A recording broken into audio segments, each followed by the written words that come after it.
mina yami inhliziyo sengifisa ukuyiphathela yona ngesandla ngoba vele kangisenathemba othandweni.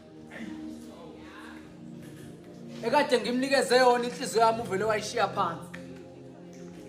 Ngithe mangibuza ukuthi sekwenze njani wathi ngamasi. Ukuthi kade futhi ubanike nami kangazi kodwa uthe kusukela namhlanje mina kangisamazi. Akodwa thembelihle mntakwethu. Benginezifiso ezinhle ke ngawe mashiya mahle sengathi azoshumayela. Uyabazi ubuhlungu bokuhlukana nalona kade usumbiza ngephakade lakho. Kwenza uhalela ukuphuma nenkemba yothando uhamba uyephula yonke inhliziyo ohlangabezana nayo.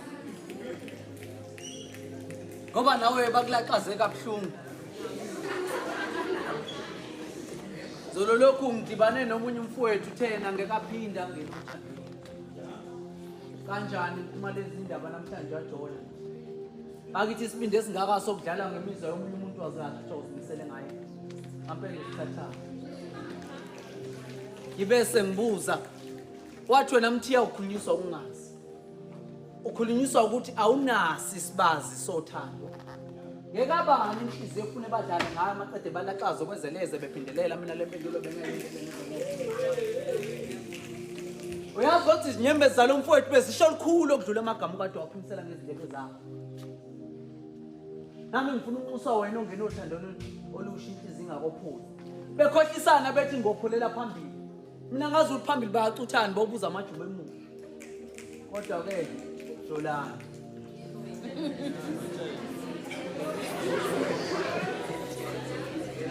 Kangeke pholana abantu abafunda ukuphola hlezi izophela yonke lenyongo insakavukela umcelo wesilwane.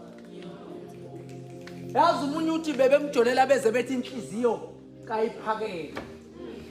Uthi ngizifuza kanjani ngoba mina inyama yenkomo bengiyiqoba ngiyipheke ngiyiphaphe lapha.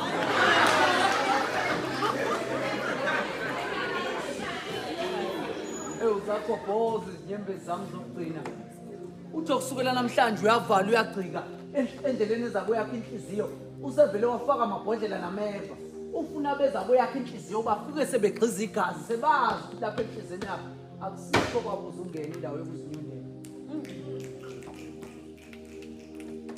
Ngithi ngcono mina sibabizo uJohn langabalele edube bezoyibona lepica abadala ephikwa lesizukulwane sanamhlanje. Kodwa naye umfoko kaDube kuyafana ngafika Dube. Amen.